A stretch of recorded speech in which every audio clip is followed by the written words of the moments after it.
اللہ تعالیٰ کا ارشاد ہے، بے شک دوزخ میں بڑے گناہگاروں کے لیے زقوم کا درخت خوراک ہے، یعنی کہ زقوم کا پیڑ، اور وہ صورت میں کالے تیل کی تلچھٹ کی طرح ہوگا، جو پیٹ میں ایسا جوش مارے گا جیسے کھولتا ہوا گرم پانی۔ اور فرشتوں کو حکم ہوگا کہ اس مجرم کو پکڑو اور گھسیٹتے ہوئے دوزخ کے بیچوں بیچ دھکیل دو، اور اس کے سر پر تکلیف دینے والا گرم پانی چھوڑ دو، اور تمسخر کرتے ہوئے کہا جائے گا، لے چکھ لے، تو بڑا باعزت اور مکرم ہے، یعنی تو دنیا میں بڑا عزت والا سمجھا جاتا تھا، اس لیے میرے حکموں پر چلنے میں شرم محسوس کرتا تھا، اب یہ تیری تعظیم ہو رہی ہے، اور یہ تمام وہی چیز ہے جس میں تم شک کر کر انکار کر دیتے تھے۔ سورہ دخان آیت نمبر 43 سے 50 تک۔ یہ ان لوگوں کے لیے ہیں جو لوگ دنیا میں زیادہ۔ السلام علیکم دوستو، آج میں نماز کے تعلق سے آپ کو بتاتا ہوں مسلم شریف کی حدیث پڑھ کر۔ حضرت عثمان رضی اللہ عنہ فرماتے ہیں کہ میں نے رسول اللہ صلی اللہ علیہ وسلم کو یہ ارشاد فرماتے ہوئے سنا، جو مسلمان بھی فرض نماز کے وقت آنے پر اس کے لیے اچھی طرح وضو کرتا ہے، پھر خوب خضوع کے ساتھ نماز پڑھتا ہے، جس میں رکوع بھی اچھی طرح کرتا ہے، تو جب تک کوئی کبیرہ گناہ نہ کرے یہ نماز اس کے پچھلے گناہوں کا کفارہ بن جاتی ہے، اور نماز کی یہ فضیلت اس کو ہمیشہ حاصل ہوتی رہے گی۔ فائدہ: نماز کا خضوع یہ ہے کہ دل میں اللہ تعالیٰ کی عظمت اور خوف ہو، اور اعضاء میں سکون ہو، اور خضوع میں یہ بھی بات شامل ہے کہ قیام کی حالت میں نگاہ سجدے کی جگہ پر، رکوع میں پیروں کی انگلیوں کی طرف، سجدے میں ناک پر، اور بیٹھنے کی حالت میں گود پر ہو، یعنی کہ نماز میں پورا سکون ہو، جلد بازی نہ ہو، اس کو خضوع اور خضوع کہتے ہیں۔ تو وہ بات سمجھ۔ السلام علیکم دوستو، آج جنازے کے تعلق سے ایک حدیث پڑھ کر سناتا ہوں۔ حضرت ابو ہریرہ رضی اللہ عنہ روایت کرتے ہیں کہ رسول اللہ صلی اللہ علیہ وسلم نے ارشاد فرمایا، جو شخص اللہ تعالیٰ کے وعدوں پر یقین کرتے ہوئے اس کے اجر اور انعام کے شوق میں کسی مسلمان کے جنازے کے ساتھ جائے اور اس وقت تک جنازے کے ساتھ رہے جب تک کہ اس کی نماز جنازہ پڑھی جائے اور اس کے دفن سے فراغت ہو، تو وہ ثواب کے 2 قیرات لے کر واپس ہوگا، جن میں ہر قیرات گویا احد پہاڑ کے برابر ہوگا۔ اور جو شخص صرف نماز جنازہ پڑھ کر واپس آ جائے، دفن ہونے تک ساتھ نہ رہے، تو وہ ثواب کا 1 قیرات لے کر واپس ہوگا۔ صحیح بخاری۔ فائدہ: قیرات درہم کا 12واں حصہ ہوتا ہے، چنانچہ اس زمانے میں مزدوروں کو ان کے کام کی اجرت قیرات کے حساب سے دی جاتی تھی، اس لیے رسول اللہ صلی اللہ علیہ وسلم نے اس موقع پر قیرات کا لفظ ارشاد فرمایا۔ حضرت عبداللہ بن عمر رضی اللہ عنہ سے روایت ہے کہ نبی کریم صلی اللہ علیہ وسلم نے ارشاد فرمایا، قسم ہے اس ذات عالی کی جس کے قبضے میں میری جان ہے، آپس میں ایک دوسرے سے محبت کرنے والے دو مسلمانوں میں پھوٹ پڑنے کی وجہ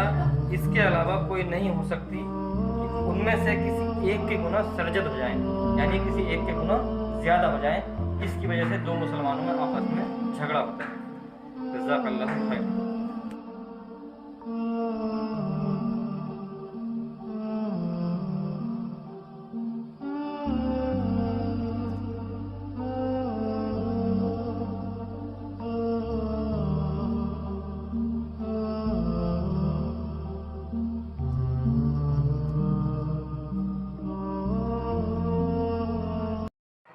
السلام علیکم دوستو،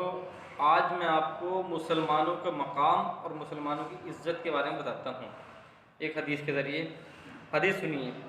حضرت ابن عباس رضی اللہ عنہ روایت کرتے ہیں کہ رسول اللہ صلی اللہ علیہ وسلم نے کعبے کو دیکھ کر تعجب سے ارشاد فرمایا، لا الہ الا اللہ، اے کعبہ تو کس قدر پاکیزہ ہے، تیری خوشبو کس قدر عمدہ ہے، اور تو کتنا زیادہ قابل احترام ہے، لیکن مومن کی عزت اور احترام تجھ سے زیادہ ہے۔ اللہ تعالیٰ نے تجھ کو احترام کے قابل بنایا، اور اسی طرح مومن کے مال، خون اور عزت کو بھی احترام کے قابل بنایا، اور اسی احترام کی وجہ سے اس بات کو بھی حرام کر دیا ہے کہ ہم مومن کے بارے میں ذرا بھی بدگمانی کریں، ذرا بھی غیر خیال کریں۔ تو مومن کا مقام سمجھ میں آ گیا ہوگا، تو اس ویڈیو کو زیادہ سے زیادہ شیئر کریں۔ السلام علیکم دوستو، حضرت ابو ہریرہ رضی اللہ عنہ سے روایت ہے کہ رسول اللہ صلی اللہ علیہ وسلم نے ارشاد فرمایا، تم لوگ جب الحزن سے پناہ مانگا کرو۔ صحابہ رضی اللہ عنہ نے پوچھا، جب الحزن کیا چیز ہے؟ تو آپ صلی اللہ علیہ وسلم نے ارشاد فرمایا، جہنم میں ایک وادی ہے کہ خود جہنم روزانہ 100 مرتبہ اس سے پناہ مانگتی ہے، جہنم بھی۔ عرض کیا گیا، یا رسول اللہ، اس میں کون لوگ جائیں گے؟ آپ صلی اللہ علیہ وسلم نے ارشاد فرمایا، وہ قرآن پڑھنے والے جو دکھلاوے کے لیے اعمال کرتے ہیں۔ تو سبھی بھائیوں سے گزارش ہے کہ دکھلاوے کے لیے کوئی بھی اعمال نہ کریں۔ لوگوں کی مدد بھی کرتے ہیں تو پہلے فوٹو کھنچاتے ہیں اور پھر اسے شیئر کرتے ہیں، تو اس سے بچیں اور اس ویڈیو کو زیادہ سے زیادہ شیئر کریں۔ جزاک اللہ خیر۔ السلام علیکم دوستو، آج اس دور میں مسلمانوں میں جو فرقہ پرستی ہے اس کے تعلق سے ایک حدیث میں آپ کے سامنے رکھنا چاہتا ہوں، ذرا غور فرمائیے۔ حضرت ابو دردہ رضی اللہ عنہ روایت کرتے ہیں کہ رسول اللہ صلی اللہ علیہ وسلم نے ارشاد فرمایا، کیا میں تم کو روزہ، نماز اور صدقہ خیرات سے افضل درجے والی چیز نہ بتاؤں؟ صحابہ رضی اللہ عنہ نے عرض کیا، ضرور ارشاد فرمائیے۔ آپ صلی اللہ علیہ وسلم نے ارشاد فرمایا، باہمی اتفاق سب سے افضل ہے، یعنی کہ آپسی محبت سب سے افضل ہے، کیونکہ آپس میں نا اتفاقی جھگڑا دین کو مونڈنے والی ہے، یعنی جیسے افترے سے سر کے بال ایک دم صاف ہو جاتے ہیں، ایسے ہی آپس میں لڑائی سے دین ختم ہو جاتا ہے۔ اس حدیث کو امام ترمذی نے اپنی ترمذی شریف کے اندر لکھا۔ السلام علیکم دوستو، آج جس طرح سے مسلمانوں پر دنیا بھر میں میڈیا اور سرکار کے دوارا ظلم و زیادتی کی جا رہی ہے، اس کے تعلق سے اللہ نے قرآن میں کیا کہا ہے، میں آج آپ کو سورہ ابراہیم کی 42 اور 43 آیات سناتا ہوں پڑھ کر، اور اس پر غور کیجیے اور صبر کیجیے۔ اللہ تعالیٰ کا ارشاد ہے، جو کچھ یہ ظالم لوگ کر رہے ہیں ان سے اللہ تعالیٰ کو فوری پکڑ نہ کرنے کی وجہ سے، جلدی پکڑ نہ کرنے کی وجہ سے بے خبر ہرگز نہ سمجھو، کیونکہ ان کو اللہ تعالیٰ نے صرف اس دن تک کے لیے مہلت دے رکھی ہے جس دن ہیبت سے ان کی آنکھیں پھٹی کی پھٹی رہ جائیں گی اور وہ حساب کی جگہ کی طرف سر اٹھائے ہوئے دوڑے جا رہے ہوں گے، اور آنکھوں کی ایسی ٹکٹکی بندھے گی کہ آنکھ جھپکے گی نہیں، اور ان کے دل بالکل بدحواس ہوں گے، اور اس دن اللہ انصاف کے ساتھ فیصلہ کر دے گا ظالم کا اور مظلوم کا، کیونکہ موت تو یقیناً ایک دن سبھی کو آنی ہے۔ حضرت عبداللہ بن عمرو بن عاص رضی اللہ عنہ سے روایت ہے کہ رسول اللہ صلی اللہ علیہ وسلم نے ارشاد فرمایا، آدمی کا اپنے والدین کو گالی دینا کبیرہ گناہوں میں سے ہے۔ صحابہ رضی اللہ عنہ نے عرض کیا، یا رسول اللہ، کیا کوئی اپنے ماں باپ کو بھی گالی دے سکتا ہے؟ آپ صلی اللہ علیہ وسلم نے ارشاد فرمایا، ہاں، وہ اس طرح کہ آدمی گالی دے، کسی کو گالی دے آدمی،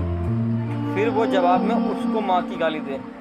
اس طرح گویا اس نے دوسرے کے ماں باپ کو گالی دے کر خود ہی اپنے ماں باپ کو گالی دلوائی۔ یہ حدیث صحیح مسلم میں موجود ہے، اور اس ویڈیو کو زیادہ سے زیادہ شیئر کریں تاکہ ان لوگوں کو بھی اصلاح ہو۔ جزاک اللہ خیرا۔